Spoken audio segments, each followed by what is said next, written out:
And I knew that I could help so many people, and I knew this is what I like wanted to do, and that this was so important to me. And if you know what you're here to do and who you're here to help, you have to just take the leap of faith and do it.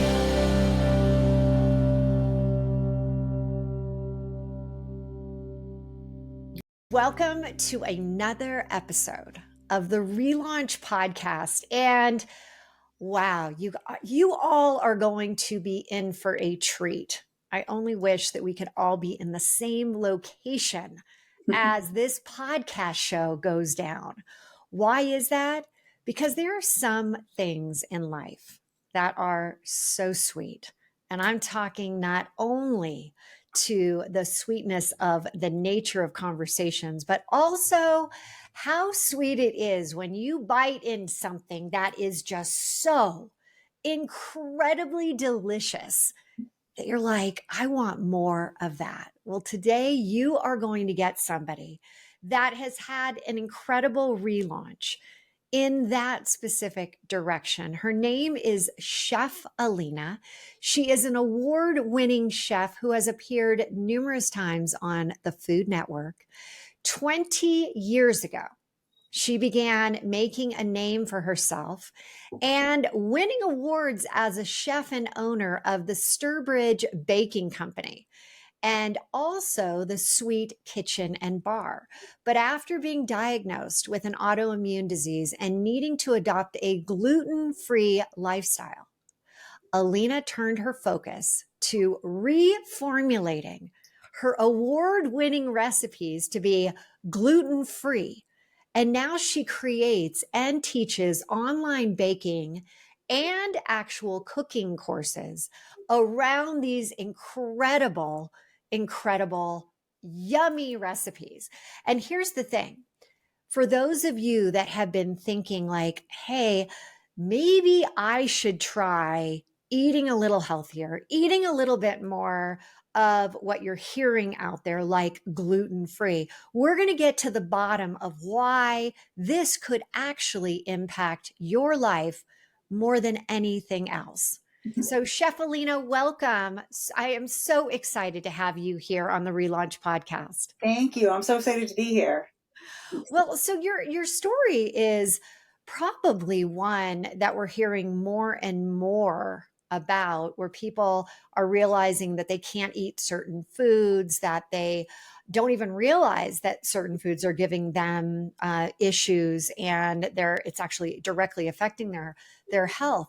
But before we jump into how you came up to be this, incredibly talented Chef Alina, the baker, can we go back to your significant relaunch story that actually really changed the trajectory of your cooking world?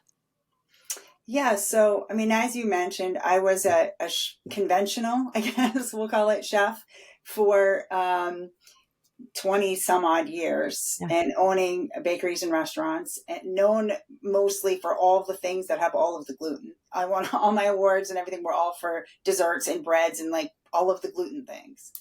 And I've always been interested in like health and fitness, and so I knew about gluten-free cooking, and I always dabbled a little bit when I had my businesses because of customers. But um, I was diagnosed, now it's going on almost, now it's like maybe about 8 years ago, with an autoimmune disease, and told that one of the best things I could do would be to go gluten free for my inflammation and for my for all of my symptoms. So that was a huge change, and for anyone it's a huge change. Like anybody knows, I'm sure there's lots of people listening, like food allergies and food sensitivities are such a big thing. And but when you're told that, for a lot of people, it's like a punch in the stomach. Like, what do you mean I have to change my entire, like how I shop, how I cook, all the things I love? I Mhm. think actually for me, it probably wasn't as devastating as it is for some people, because I'm a chef, and I was like, okay, well, I'll figure it out. Like I knew that there's a way. It doesn't have to be horrible, which for everybody that's gotten better now over the last, decade. I'd like to think that I'm a part of that, but that it's gotten a lot better and a lot easier. So But I let me still ask had, you, let me ask you a question here. yeah. You get diagnosed with this 8 years ago, but was there I mean, were you living with this your whole life? Is this something that Yeah. came on later in life? Well, I have Hashimoto's, which is thyroid autoimmune disease, and I had been diagnosed with low thyroid, with hypothyroidism when I was in my 20s. So Mm. yes, when I was like 19, but never with Hashimoto's, which I may or may not have had the entire time. And so as I had been on medication for years, but I've always been an entrepreneur, an overachiever, worked my butt off. So I always thought I'm tired, and the brain fog and all these things were just because I worked myself too much. And And for you those kind that of don't, living. for those that don't know Hashimoto, can you tell us a little bit about that?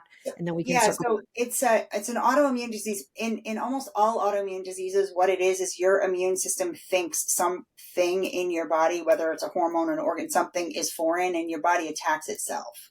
So with Hashimoto's, my body is constantly destroying my thyroid. So then you're producing less thyroid hormone, and your thyroid runs your entire metabolism. It runs everything, your hormone, your whole endocrine system. So the symptoms of it, and it is one of the most underdiagnosed diseases in women in the world.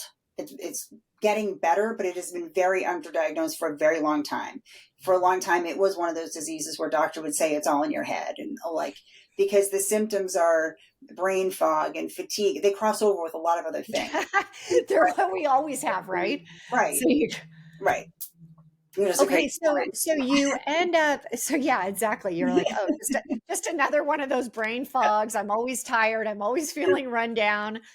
Yeah, it kind of sounds like every day of our lives. But there is an actual, there is an autoimmune disease that finally, what did take place? Was it a blood test? Was it? Well, what happened was I was running my business. So I still had my business when I was diagnosed, and I was running my business, and I started to have memory issues. Like I started forgetting full on conversations I'd had with clients. We did catering, and we had an event space, and I would forget whole conversations. And I was trying to hide it from my staff. I was trying to hide it from my clients because I was like, I'm losing my mind. This whole time I'm still thinking it's because you're overtired. It's because you work too much, whatever.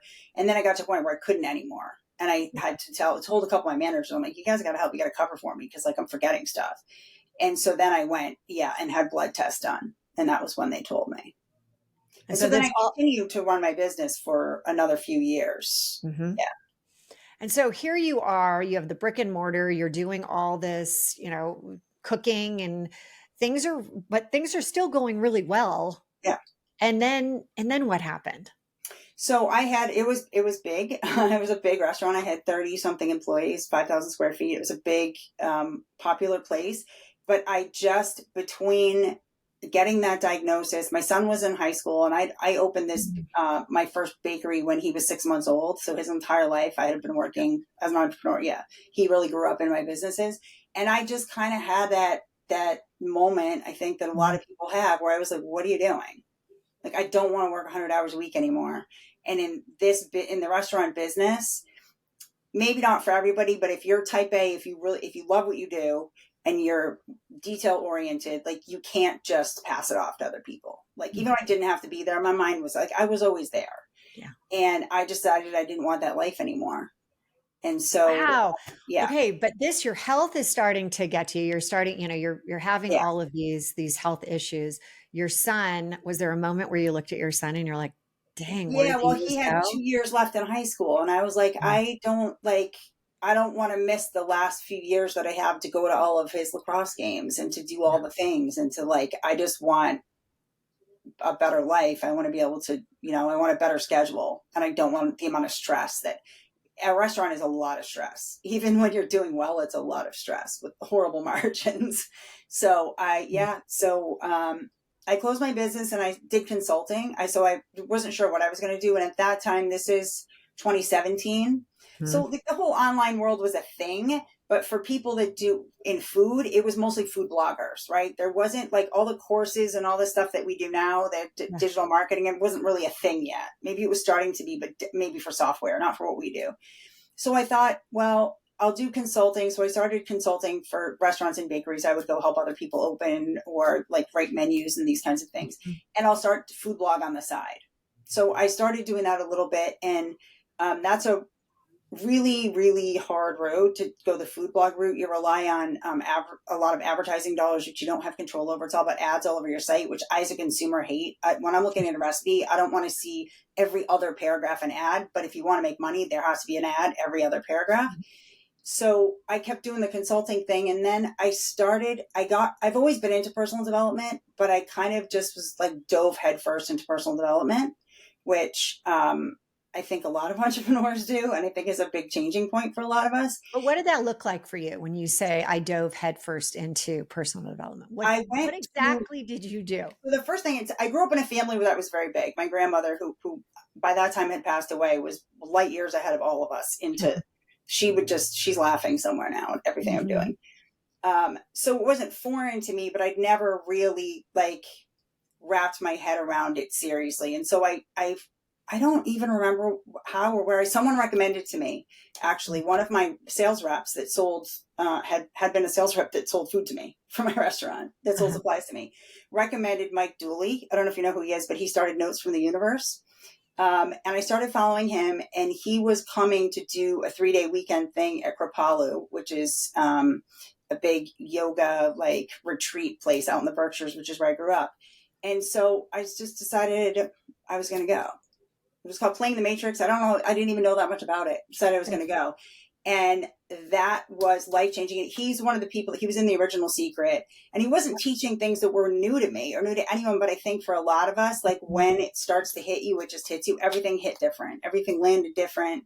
And the whole premise of that program that he teaches is that happiness is something you just decide to be. He's like, everyone thinks this when I Right. get here, I'm going to be happy. Like he goes, no, wake up and decide you're going to be happy.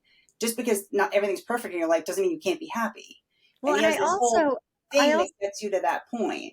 I also think, Chef Alina, that we can hear things over and over and over. And when you're really ready to hear it, like that Right, message right, of like, wake up today and be happy, like right, it's your choice.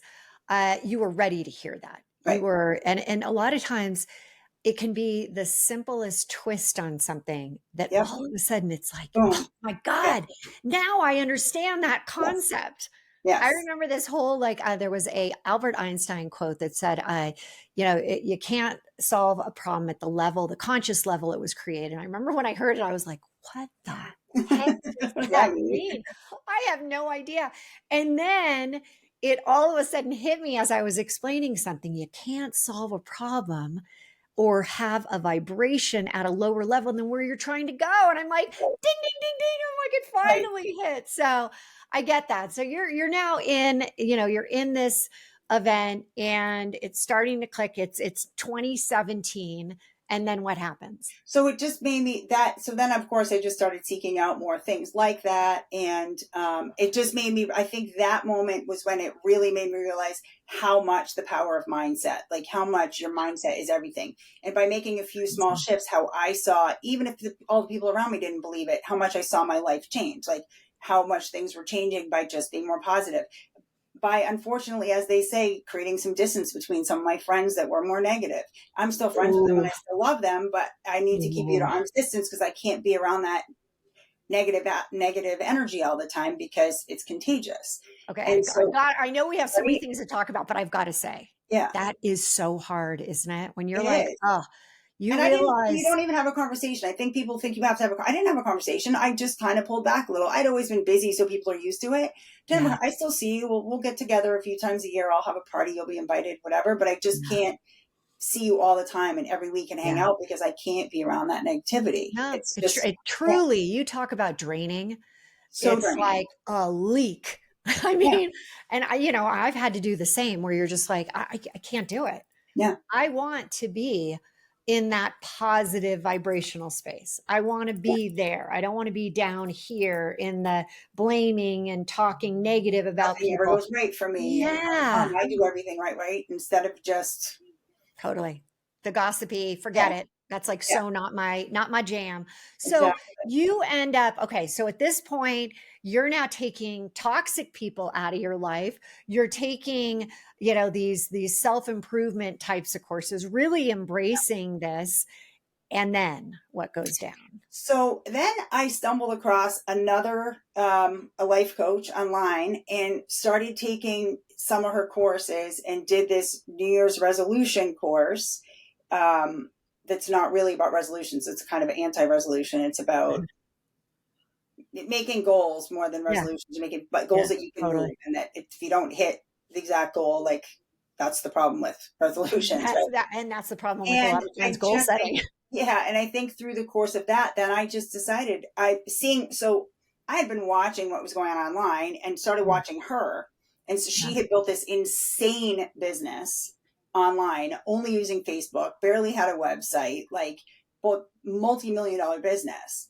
Nothing in the field that I do at all, but I was like, and she has a membership and stuff. And I was like, well, why couldn't I do that with what I do? Why couldn't I do that with food? Like, I need to figure out how to do this with food. And so I had put that in the back of my mind. I need to figure out a way to create courses, and I need to figure out a way to create a membership, but I'd never seen anyone do it in my space other than, like masterclass or something, which isn't really the same as becoming a personality. And again, so this whole journey for me has been a lot of serendipitous things, like people put in my path.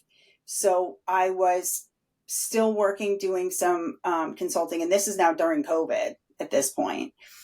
And I stumbled across somebody in a Facebook group. Someone asked a question. It was in a group about online courses or something. And somebody said, if you want to make $50,000 in a week, what do you do? And some guy answered and he said, I sell some recipes. And I was like, what? Nobody sells them. Hold on, wait, what? What are you talking about? Everyone puts the recipes as a food blog. They're free. You put I'd been doing that this whole time, kind of building my website up, just whatever. And so I asked him, what are you talking about? He was very generous and told me, well, his wife had this business and they had courses.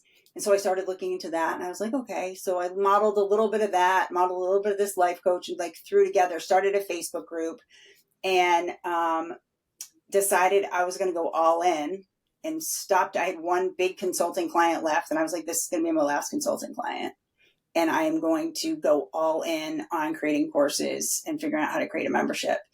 And I just got chills when you said that, because you really have to take that, that leap of faith, right? I talk a lot about head, heart, highest self, 3HQ, your headquarters of you.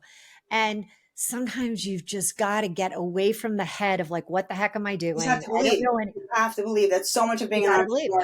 Heart.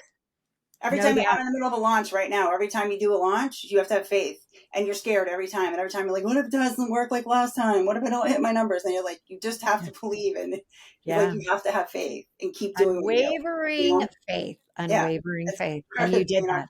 But that's the mindset part of being an entrepreneur. You can't get sucked back into the worry and the stress, because it doesn't help anything. It doesn't solve any problem. No, in fact, it actually propagates more of 100%. That. Yeah. Right. 100%. I mean, we know that to be true scientific proof, evidence that what you think ends up being your reality. I mean, it happens. So we better not be thinking oh no, what's going to happen with this launch? Or, oh, this is so great. Okay. So now you're in the process. And did you know that what kind of recipes were you going to do? Old school type of recipes that had all the gluten? What I decided to do, so what I decided to do was, for the first thing, I was like, okay, well, the first thing I'll do is an ebook, because that's easy. So I'm going to take recipes that everyone's known me for, that my bakery, my restaurant were famous for, and I'm going to create an ebook. Some of them are on my website already. And then I was like, okay, but I have to do some that you can't get there if I'm going to sell it. And I had started this Facebook group. This is at the end of April in 2022. And okay, so we just jumped. Hold on. You went from 2017 to 2022. During that time, what were you doing? Were you educating yourself? Yeah, I was doing consulting. And in the meantime, in the background, which I think is what I always tell people to do if you're not sure, is I was doing my consulting and everything. And then I had one long-term consulting job for almost 2 full years for a really high-end private pay Alzheimer's and dementia unit, which actually was an amazing job. And I that was kind of a passion project for me. And while which was good during COVID, because those are the only places that shut down. Had I only been doing restaurants, I probably wouldn't have had any work. So again, I got lucky, which is great, because for the previous 30 years of my life, I didn't have a lot of luck. It was just a lot of hard work and pushing. And the whole time I was doing that in the background, I was still, putting some recipes up on my website and kind of slowly growing my social media, knowing I was going to do something, but not what. And I joined a lot of groups online, gluten-free groups, other people's groups, and I just became active in them. So even though I was doing, I became active in them. It was research. I see what people were looking for, see people were asking for, start conversations. Now, little did I know, because I didn't know anything about anything back then. It was the best thing I ever could have done because I was giving Facebook's algorithm a footprint. And all those people that I connected with and connected with me, once I started doing my own stuff, Facebook threw them at me. Because for 2 years I had been doing this. I didn't really know that. But now I know what I did. I didn't know what I did. Can I tell you something right there is a golden nugget for people. Yeah. Right there. Get involved because you don't even realize what the algorithms will do for you. It tracks everything you do, and everyone that is interacting with you. And so then if you share interests and things in common, as soon as you start doing anything, it's going to bring them all towards you. And so brilliant. I had been doing that the whole time. So I think when I started my group, that helped. I did still have my page from when I had my restaurant. So I just converted that over. So I already had a decent audience on there. And surprisingly, a lot of people that used to come to my restaurant now are gluten-free, which is funny, but actually not that. Okay, we got to talk about this. I want to hear your opinion on why is it that there are so many people that are finding out that they need to go gluten, that they're, celiac disease. I'm hearing more and more. Yeah.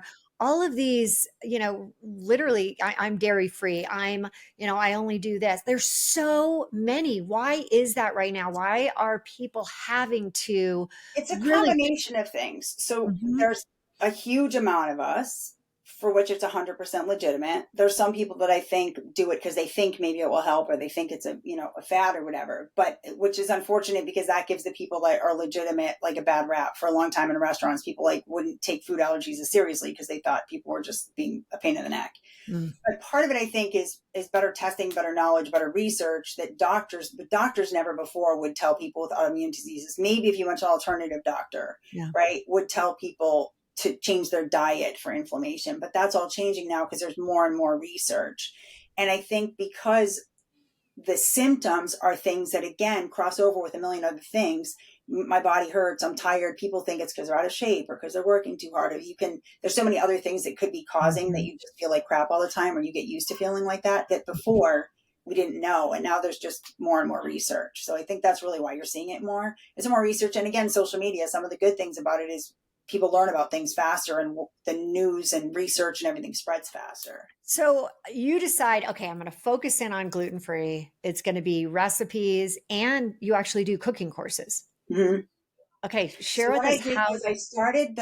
I decided in, again, when I was doing that at the beginning of 2022, I was doing that New Year's resolution thing. And you have to make a list of 111 things that you want to do over the course of the year. And they can be everything from enjoy a coffee on a beach for a sunrise to outreach with several outrageous goals on there. So one of my goals I set was to publish my ebook by my birthday, which is at the end of May. And then I kind of put it away and didn't think about it, but just kind of kept working on everything. I ended up, and I had started my group in April. I ended up releasing my ebook the week before my birthday. So Of course you did. Of course you did. Yeah. That's so awesome. And it didn't hit me until I did that. Oh, I put that on that list that I was going to do it, but right. Those lists work. Those lists focus, clarity, plan. And then I decided to do a class. And then after I did my first class, I was like, well, I really want to do a membership, but I need to have. How many people showed up to your first class? How many did you have? 30 or 40. Okay, that's a hell of a good first class, girl. Okay, so you have the class audience. And did you enjoy it as much as you thought you would? Yeah. I love teaching. I always have, because I've taught I had a lot of interns and culinary school kids and everything there. So I love and I love what I do, and I love food. So yeah. And I love it. And so I did the first one and then decided that I would do a membership. And so I started polling instinctively. My whole life, I guess, I've always wanted other people's opinions. I've gotten better now about not really caring so much about that. but it actually was a blessing in disguise because I started asking in my group before I even knew that that's a great strategy. Yeah.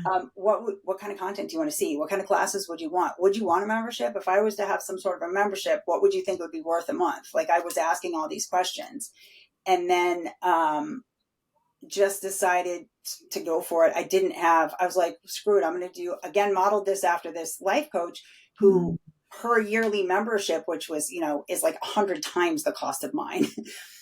But the way she ran it was that every month she released new content. And if you're a part of the membership, you would get all the new content. And I was like, oh, well, if I do it that way, I don't have to have stuff done ahead of time. I don't need a roadmap. I don't need anything. I can just create new classes every month. So I just started doing it. And I think I had, by August, I probably had 60 or 70 members in my membership.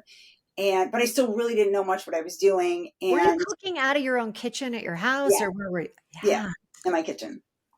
But I had previously designed, we were in the process of building a house, and I had already planned to design it to be able to film, because I thought I was going to be doing like just social media content, and I wanted it to be so I could film. But then the real kind of, I guess, the launch on top of the launch, like what really changed everything was right around that time when I was just starting to fumble through membership. Preston, who was that guy that originally said he makes $50,000 a week, reached out to me on Facebook and sent me a message and said, "Are you going to FHL?" And I was like, "What the heck is that? And where is it?" And I don't know. He's like, "It's in 2 weeks. It's in Florida."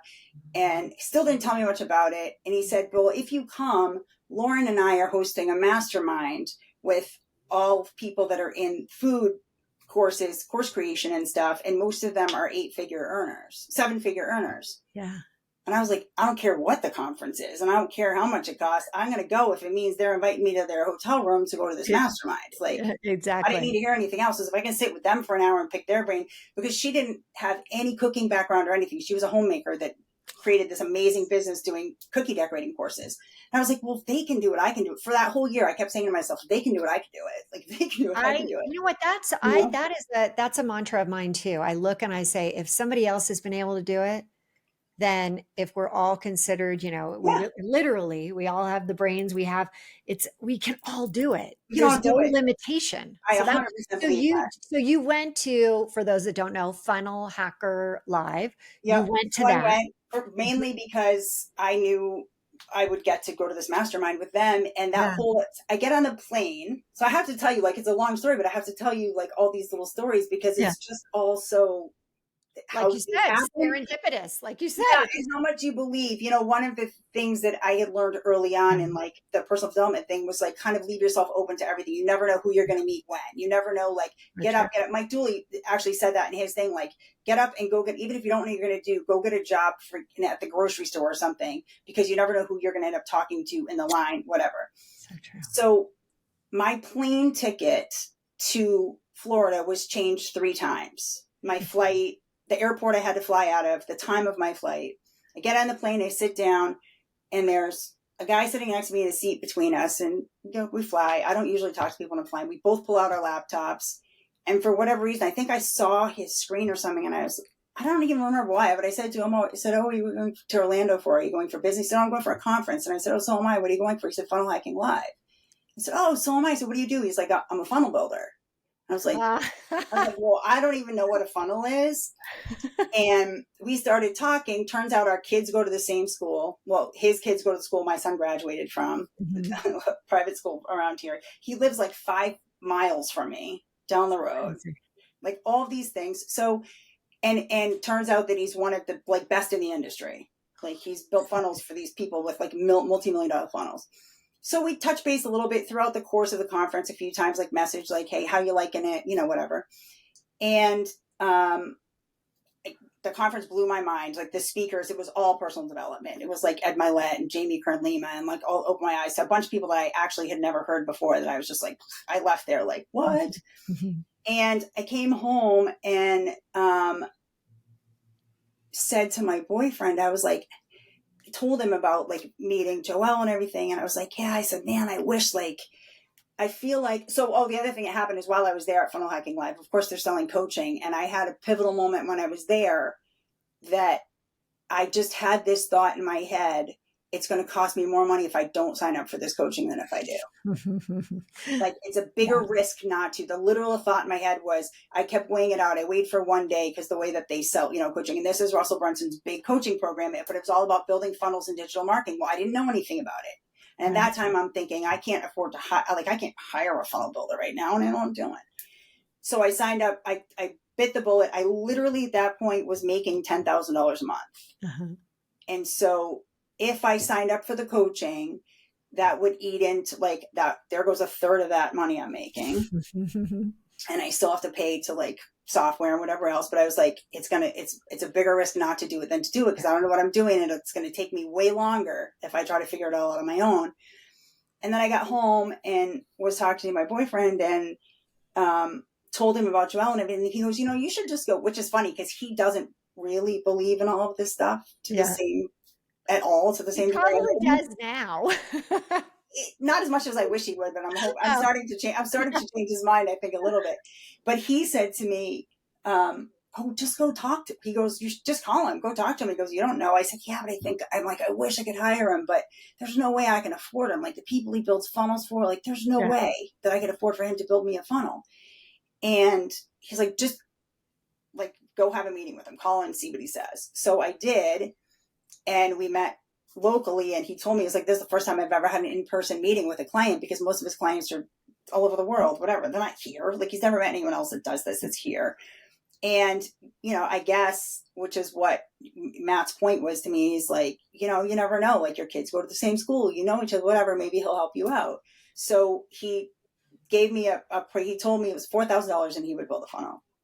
He's probably like, first off, I have to tell you, I also work with Joelle. Yes. Now you also just recently. Yeah. And so be careful with what you say, because he's going to be like, no, Chef Alina, don't say it. Well, but I do. We will do a huge shout out to Joelle and unbelievable. Yes. Whatever he told me it was around that. It was like just to build the first funnel, right? Yeah. Which I still didn't know what that meant. I didn't know what it meant. So I'm like, okay, there goes a whole bunch more of my money. And then he's like, but you also are going to need someone to help you with Facebook ads. Do you know what Facebook ads? But same thing, I came home and I was like, okay, it's a bigger risk if I don't. It starts to be that, like, you're walking up the mountain and it's like, wait, you also need this and you need that. And don't forget this. Well, he was so good. And he laid out what he did. And like, so and for both of us, I think it was one of those things, we were putting each other's path for a reason, because I've also brought a lot of clients to him now. And like we both grown. So I think maybe he saw that when he took a chance on me and like helped me out, because I think he saw the potential, because he saw what I had done. Like, I just had the ABBA song, take a chance on me. Right? Yeah. So that's it. So he did that. How awesome is that? Okay. But right now, I need to, if you have a message out there for what you're doing, for what you've been through, and what you've now created, and we haven't even talked about the success, the massive success that you're having. That was the turning point, is after hiring him, and my whole life changed. After deciding, I think the biggest thing was I had been so afraid for so long to hire other people to help me, because I don't even know what to tell them I need them to do, and I don't understand enough of it to be able to tell someone what to do, which was part of having the coaching at the same time, so I could understand a little bit of the background. But that leap of faith was what changed everything. And I think that's the message, is that if you really believe in whatever it is that you have to teach people and to help people, like, I knew that I could change. It seems silly because it's food, but for people with food allergies, it is truly life-changing. Like, if they can finally have the things that they like to eat, if they can figure out a way to do it that doesn't break the bank, if they can figure out a way to do it when you have kids, that the whole family will eat the same thing, right? And I knew that I could help so many people, and I knew this is what I like wanted to do, and that this was so important to me. And if you know what you're here to do and who you're here to help, like, you have to just take the leap of faith and do it. You have to do it. Like, if you believe in yourself enough, if you don't, who's going to, right? Like, if you don't believe in yourself enough to do it, who's going to believe in you? So and you know what? You know what I love about what you're doing is that not only are you out there teaching people how to cook gluten-free, incredible recipes, like you said, and I had a daughter who had a gallbladder surgery when she was like 13, not overweight, completely healthy. And so I had to change the way I cooked for her. And I mean, it was a bear. I didn't know what to do. And the other side of the family. They didn't want to eat that food. And so I admire you so much.